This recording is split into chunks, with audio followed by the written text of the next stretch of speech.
Lahat tayo may sikreto. Mga sikretong tinatago natin sa mga tao. Pero alam ng mga malapit nating kaibigan. Kaya naman namin eh. Napalaki ko nga siya mag-isa oh. May mga sikretong nakakahiya.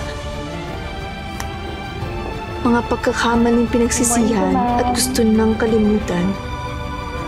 At mga sikretong kailangan itago dahil may masasaktan. Baka dumating si Christy. Relax. Wala na si Christy. I hate surprises. Bakit kasi hindi ka nagsabing darating ka?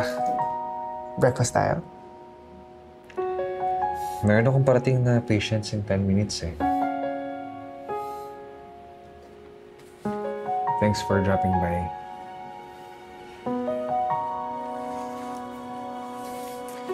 You made my day.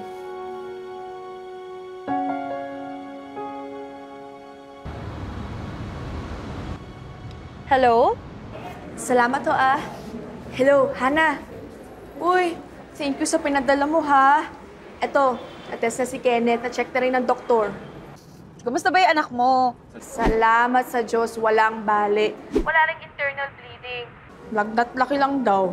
Naku, ano ba kasi nangyari? Habang kwento, chiko sa'yo pa nagkita tayo. Kailan ka ba free? Ay, ngayon hindi ako pwede kasi magkikita kami ni Daddy.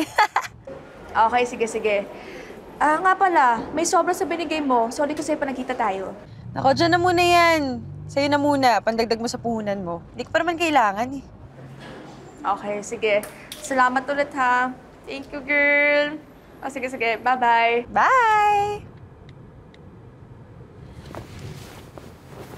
Perfect!